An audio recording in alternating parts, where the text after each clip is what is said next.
Today's story inspired a popular horror movie, and when you get to the reveal in this story, you'll understand why. It is literal nightmare fuel. But before we get into that story, if you're a fan of the strange, dark, and mysterious delivered in story format, then you've come to the right place because that's all we do, and we upload once a week. So, if that's of interest to you, please sneak into the like button's house and toast all of their bread and then leave. Also, please subscribe to our channel and turn on all notifications so you don't miss any of our weekly uploads. Okay, let's get into today's story.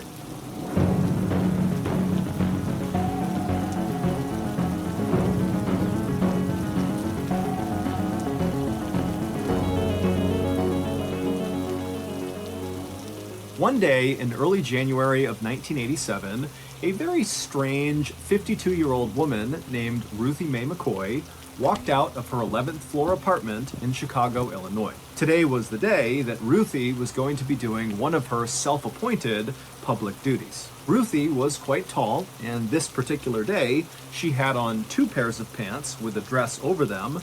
She also had her favorite long stick she was carrying. And as Ruthie marched down the hallway, she began jiggling each of her neighbors' doorknobs to see if they were unlocked. And then in between each doorknob check, she would suddenly stop and wave her stick around like it was a sword, and she was fighting off some unseen attacker. And so after Ruthie had checked 4 doors in a row that were all locked, she reached the 5th door, and when she tried the doorknob, it was unlocked. And so without any hesitation, Ruthie pushed the door open, she stepped inside and began yelling, "Hey, look at me, I'm inside of your apartment!" And the woman who lived in this 5th apartment was in her kitchen making dinner at the time, and when she looked up and saw Ruthie barging into her apartment, she wasn't scared, she was just totally annoyed. She rolled her eyes and then began yelling at Ruthie to get out now. But, as always, Ruthie didn't listen. And before long, Ruthie had moved from the doorframe into the apartment, into the kitchen, where she was waving her stick around wildly and berating this young woman for leaving her front door unlocked in this very dangerous apartment building. The young woman yelled at Ruthie a few more times to try to get her to just leave, but Ruthie didn't budge, and so eventually this young woman picked up the phone and called 911. It would turn out the 15-story apartment building that Ruthie and this young woman and all of their neighbors lived in was indeed a very dangerous place to leave your front door unlocked. In fact, at the time, in the late 1980s, this particular apartment building was considered to be one of the most dangerous places in all of Chicago, with a murder occurring there nearly every week. Gangs basically ruled the building, which was totally falling apart and totally decrepit, and had these long, dark hallways that thieves and killers could hide in. And so Ruthie wasn't wrong in trying to get her neighbors to keep their doors locked, but her very hands-on approach to delivering this message was never met with appreciation from the people who lived on her floor. Instead, her neighbors viewed Ruthie as potentially more hazardous than anything Ruthie was trying to protect them from. However, in reality, Ruthie was not a threat to her neighbors. She was just totally mentally unstable and basically afraid of everything. For example, whenever Ruthie got mail, she would just assume that it was terrible news and most likely about someone coming to take all of her money. And when Ruthie was out in public, which was quite rare, she was so scared of strangers that whenever she passed them, she would just yell out obscenities at them to keep them away. And then also, when Ruthie was in public, she never ate because she was afraid strangers were going to literally run up and take her food. So, back inside of this 5th apartment that Ruthie has barged into, Ruthie was busy berating this young woman about her unlocked door when the police did finally show up, and they dragged Ruthie out of the apartment into the hall. The police, by this point, knew Ruthie really, really well, and they were not about to arrest her. They knew she was harmless, but just kind of out of her mind. And so, like they always did in this situation, they told Ruthie to leave her neighbors alone and just go back into your apartment and mind your own business. And Ruthie usually would mutter something under her breath about needing to increase the security in this building, but she would eventually do as she was told and she would go back home. And that was basically Ruthie's life in a nutshell. Constant fear and paranoia from living in this totally dangerous apartment building, exacerbated tenfold by her very poor mental health. But Ruthie was not content with her life. She, like virtually everybody else in this high-rise apartment building, wanted to get out and live somewhere else and have a better life. But Ruthie, like virtually everybody else living in this high-rise apartment building, did not have enough money, and so she was trapped there. But then, in February of 1987, so 1 month after busting into that woman's apartment, Ruthie got incredible news. She had recently begun going to a day program for psychiatric care at a local hospital, and the staff there had really taken a liking to her, and they were going above and beyond trying to help Ruthie kind of get her life together beyond just her mental health. And so one of the things they were doing with her was helping her apply for various government programs like disability payments. And so that month, in February, Ruthie found out that the application they had sent off for her was approved, and so Ruthie was entitled to disability payments, which meant right away she would get a check for $2,000, and then every month going forward indefinitely, she would get a payment. It wouldn't be $2,000, but it would be a lot of money. Ruthie was beside herself. She could not believe her luck.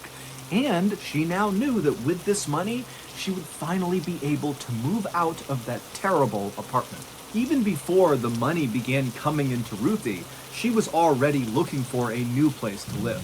And as she did this, all she could think about were her two beloved grandchildren, a little boy and a little girl. They were the only people in the world, it seemed, to Ruthie that really accepted her and just loved her unconditionally. And so whenever Ruthie would go visit her grandkids, the three of them would sit on the ground and just play together for hours and hours. But to that point, Ruthie's grandkids had not been allowed to visit Ruthie at her apartment because it was too dangerous. But now that Ruthie was going to move into someplace much, much safer, she knew that was going to change. She was going to see her grandkids so much more often. And this made Ruthie so happy. And this newfound happiness inside of Ruthie really motivated her to start looking at other aspects of her life and see if she could improve them. And so, as Ruthie is doing this new apartment search, she began taking classes to finally get her high school degree. She began picking up these old art projects she had kind of blown off. And also, most importantly to this story, she really began leaning into her religion, something she had not been doing for a long time. Specifically, she began tuning in to these very animated preachers that she would find on TV. And when she really liked one of them, she would write them a letter, and in this letter she would praise them for their sermons and how incredible they were, and she would ask them to bless her with miracles. And these miracles were often just centered on her health. She wanted to look and feel young again. And some of these TV preachers, who were actually just running scams, would write back to Ruthie and say, "Of course we can bless you with your miracles, but first, send us some money." And so, when Ruthie's disability payments began coming in, even though she needed to save every penny to be able to afford moving out to start this beautiful new life with her grandkids, she still found a way to set aside some of that money and sent it off to these TV preachers. And soon, these preachers were sending things back to Ruthie. Things like a blessed piece of wood for her to sleep on, or bottles of water said to be from the holy river Jordan. These spiritual items were often accompanied with a letter from these preachers telling Ruthie that in order for them to fulfill her miracles request, she would need to keep these spiritual items close to her and also send us some more money. And so Ruthie did as she was told, and after sending off all this money, she would excitedly wait inside of her apartment for her miracles to come true. And while she waited, she began tacking up all these newspaper articles all over her apartment of these people who miracles had happened to them, that supposedly God had fixed their teeth or eradicated a tumor in their brain or cured them of cancer. And in all of these stories, the person who the miracle happened to would describe looking in the mirror one day and just looking different. and that was the moment they knew that this miracle had occurred. And so Ruthie, believing this was bound to happen to her any day because she was working with these TV preachers, began going to her bathroom mirror all the time and just looking at herself, looking for some visible change in her appearance that would indicate one of her miracles had come true. But by April 22nd, so roughly a month after finding out she was going to be receiving these payments, and this was about 2 weeks before she was set to actually move out into her new place, Ruthie had still not seen any sign in the mirror that she had changed, and so she believed these miracles had not happened yet. But something else had begun happening when Ruthie was in the bathroom looking at herself in the mirror. And that was, she would hear somewhere off in the distance the sound of someone talking to her. It was almost like they were whispering to her, but she couldn't quite tell what they were saying. Now, Ruthie wanted to believe that these disembodied voices had something to do with her miracles coming to fruition, but Ruthie was naturally a very paranoid and scared person, and so she couldn't help but be a little bit scared of these voices. And so that afternoon, when Ruthie was on the bus headed back home after a doctor's appointment, she told a friend on the bus about these strange whispers she was hearing, and Ruthie would also say that she felt like these whispers meant that somebody was out to get her. Now, Ruthie's friend knew Ruthie really well, and this just wasn't unusual behavior for Ruthie. Ruthie routinely thought people were out to get her, and she talked about hearing voices before in the past. And so this friend told Ruthie that, you really should tell someone about this, but deep down, this friend was not that concerned. This was kind of normal Ruthie behavior, and this couldn't be a big deal. However, it would turn out to be a huge deal. Today's video is sponsored by NordVPN. As many of you may have already heard, our beloved swearatawalrus.com is now officially off the internet. There was no better way to let off steam after a long, hard day than to sit down and see a stupid old walleye face staring back at you on a Zoom call and just letting the obscenities fly. But don't worry, me and old Lung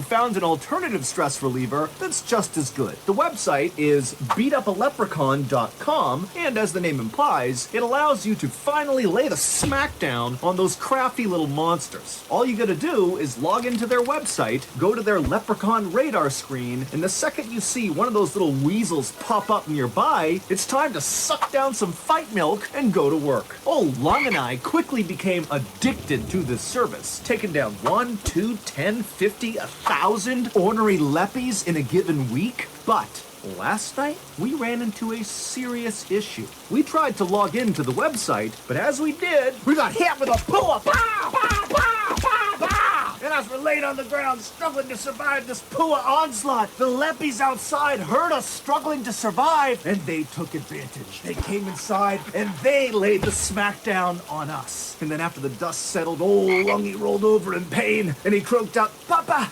devi iscriverti a NordVPN," which of course in Italian means, "Dad, you need to get NordVPN." And boy was old Lung right.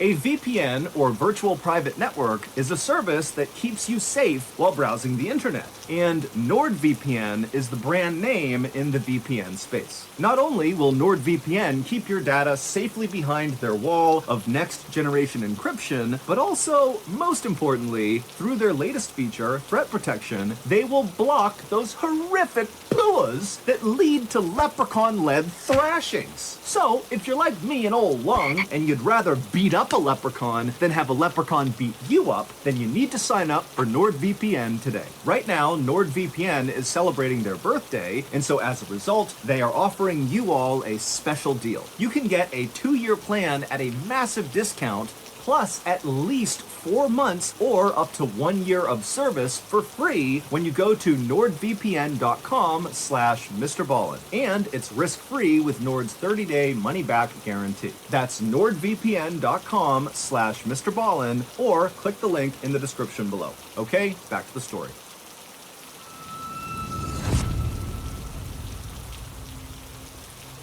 That night, around 8:45 p.m., when Ruthie was back home at her apartment, she called 911, And when the dispatcher answered her call, Ruthie was in a total panic, and she was talking about something to do with the cabinets and with her bathroom and how her neighbors wanted to use her bathroom. And the dispatcher just did not understand. And they tried to ask Ruthie some clarifying questions, but Ruthie just could not put together a coherent sentence. And so the dispatcher told Ruthie that they would send police over right away. And then afterwards, the dispatcher would put out to the officers in the area that, hey, Ruthie McCoy seems to be having some sort of argument with her neighbors over cabinets. I don't really know, but someone needs to go check it out. And when the officers got that call, they were not quick to respond. They knew Ruthie. They knew that this was likely nonsense. But 15 minutes after Ruthie called 911, 911 got another call from somebody else inside of Ruthie's apartment building, and they were calling to report hearing loud noises coming from inside of Ruthie's apartment. And so at this, the police did act quickly. They rushed over to the apartment building, they went to the 11th floor, they went to Ruthie's door, and they began pounding on her door because it was locked. But Ruthie didn't come to the door, and it was totally silent inside of her apartment. And so at some point, the police called back to dispatch and asked them to call Ruthie on the phone she had just used 15 minutes earlier to call 911. And so these police officers are standing right outside of Ruthie's door, and they're listening to the sound of Ruthie's phone ringing inside of her house, but Ruthie didn't answer it. And again, the apartment stayed totally quiet. And so the responding officers turned around and began walking down the hall and knocking on other people's doors and began asking them, hey, did you hear any loud sounds coming out of Ruthie's apartment? And everybody said no. And so the police eventually just kind of gave up and left, despite not seeing Ruthie, not talking to Ruthie, not seeing what's going on inside of her apartment. The next day, when one of Ruthie's friends on her floor noticed that Ruthie had not come out of her apartment all day, and when she knocked on the door, Ruthie didn't answer, this friend called the police. The police came out again, they knocked on Ruthie's door, and after a while, when she didn't answer, the police again just left. Ruthie's friend, who had called the police, was furious that the police were not taking this seriously, and so she wound up contacting maintenance of the building, and a janitor went up to the 11th floor, went to Ruthie's door, drilled through the lock, and pushed her door open. The janitor immediately yelled out for Ruthie, but there was no response, and so he stepped inside and kind of looked around, and right away he was struck by two things. One, it was a total mess inside of her apartment. There were all these religious books and pamphlets all over the ground, but as messy as the apartment looked, it also seemed weirdly empty. Like there was no TV, there was really no furniture or anywhere to sit. It was almost like this apartment had been half moved out, and then whoever was moving it out had just kind of stopped. The janitor started to get a really bad feeling about being inside of this apartment, but he mustered the courage to walk a little farther into the apartment to look into the bedroom. And when he turned the corner and looked into that bedroom, he froze, because there on the ground was Ruthie McCoy. She was lying on the ground in a pool of her own blood. She was dead. The police were called, they came out, they walked around her apartment, and they concluded that this was kind of an open and shut case. Ruthie must have opened her door for the wrong person who came inside and killed her. Remember, this apartment building saw one murder nearly every week, so this really was kind of routine. And just a couple of days later, the police would arrest a 19-year-old living in this apartment building named Edward Turner because he was found to be in possession of Ruthie's TV. Edward did not admit to doing anything, but the police assumed that, he must have tried to rob Ruthie, and in the course of this robbery, perhaps Ruthie had tried to fight back, at which point Edward had overpowered her and killed her. But the police did suspect that there was at least one other person involved in Ruthie's murder, so they did keep investigating. And then in June, so about a month and a half after Edward was arrested, the police began hearing this very disturbing rumor about the building where Ruthie had lived. At first, the police completely dismissed it because it sounded totally made up. But when it kept coming up over and over again, whenever they interviewed anybody in this building about Ruthie's murder, the police finally decided they had to at least look into it in order to confirm that it was not true. However, when the police looked into this rumor, they would discover that it was true, and it absolutely played a role in Ruthie's murder. Back on the night of April 22nd, 1987, so the night that Ruthie called 911 in a panic, saying something about her cabinets and her neighbors and her bathroom, well, what had really happened is Ruth was home around 8:45 when she heard this loud banging sound coming from her bathroom. And then before she could go over and inspect the bathroom, her bathroom door flung open, and standing in the doorway was this dark, tall figure who just suddenly took off running through her apartment, out her front door, out into the hallway. Ruthie was so startled she had no idea what to make of it. She knew that sometimes she saw things that weren't real, and so she likely struggled to figure out, did that really happen? Am I dreaming? Am I hallucinating? What's going on? And so with all these thoughts going through her head, she called 911 to get help, but she couldn't quite describe what had even happened. And so that's why she began rambling about how her neighbors wanted to use her bathroom and the cabinets were somehow involved. It was all very confusing. And so the dispatcher obviously didn't understand what was going on, but they told Ruthie, okay, I'll pass this along and the police will be out soon. And so as Ruthie is waiting for the police to show up, she wanders over to the bathroom where this dark figure has appeared, and she walks inside and she looks at where her mirror had been above her sink. The mirror that she had spent so many hours looking into, hoping for signs of a miracle, and the mirror was gone. And in its place was this big dark hole on the wall, almost like an entrance to a dark tunnel. And as Ruthie is staring at this void, she sees these two dark hands emerge from underneath that come out of the hole and grip onto her sink.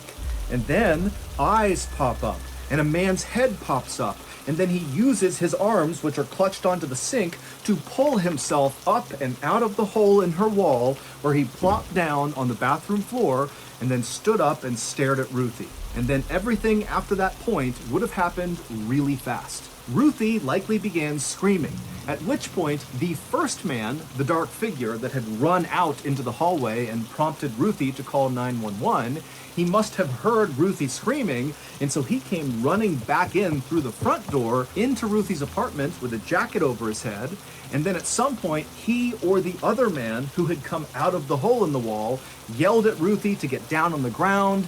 Maybe she didn't comply, maybe she did, but after that, 4 gunshots rang out. All 4 shots hit Ruthie. However, these 4 shots did not kill Ruthie right away. And so Ruthie was very alive as these 2 men stole her TV, they stole her rocking chair and some other things, and Ruthie was almost certainly still alive when the police did finally show up and began knocking on her door and calling her phone, but she was bleeding to death. She couldn't move, she couldn't make a sound, but the police just abandoned her, at which point she did die. It would turn out that disturbing rumor that the police heard about this apartment building was that apparently people in this building had learned that you could pull off your mirror inside of your bathroom and literally climb into the walls. And from that point, you could basically wander all over this building and then punch other people's mirrors in their bathrooms in, and then climb through that hole and do whatever you wanted to the people inside of that apartment. And so when Ruthie began hearing those whispers when she was in her bathroom looking at the mirror hoping for a miracle, those were the sounds of thieves and killers and criminals slinking about her wall. Detectives speculated that the 2 men who killed Ruthie likely found out about her disability payments and decided to rob her. However, the 2 men that police arrested, the 19-year-old Edward Turner, who was found in possession of her TV, and this other man who was also arrested, were ultimately acquitted because there were so many people crawling through the walls all day and night inside of this building that there was no way to prove that those 2 were the ones who actually went in and killed Ruthie. To this day, no one else has ever been charged with Ruthie's murder. What happened to Ruthie became the basis for the very popular horror movie called The Candyman, starring Tony Todd. So that's going to do it. If you got something out of today's episode and you haven't done this already, please sneak into the Like Button's house, toast all of their bread, and then leave. Also, please subscribe to our channel and turn on all notifications so you don't miss any of our weekly uploads. We have a podcast called the Mr. Ballin Podcast that puts out brand new exclusive content on Mondays, and on Thursdays we put out the remastered audio of our best YouTube videos. Again, it's just called the Mr. Ballin Podcast, and it is available exclusively on Amazon Music. Consider donating to our charity called the Mr. Ballin Foundation, which honors and supports victims of violent crime as well as their families. Monthly donors to the Mr. Ballin Foundation Honor Them Society will receive free gifts and exclusive invites to special live events. Go to mrballin.foundation and click on Get Involved to join the Honor Them Society today. We have 2 additional YouTube channels, Mr. Ballin Shorts and Mr. Ballin en Espanol. We post near daily content on TikTok, Facebook, and Snapchat. All of those pages are just called Mr. Ballin. If you want to get in touch with me, please follow me on any major social media platform and then send me a direct message. My username is just @Mr. Ballin, and I really do read the majority of my DMs. Check out our brand new website, ballinstudios.com, to join our Discord server, to buy merch, to see what we're up to see what events are coming up. It's all on ballinstudios.com. So whether I see you on Twitter, Instagram, TikTok, Reddit, YouTube, Facebook, other YouTube channels, the podcast, wherever, just know that I really appreciate your support. And until next time, that's going to do it. See ya.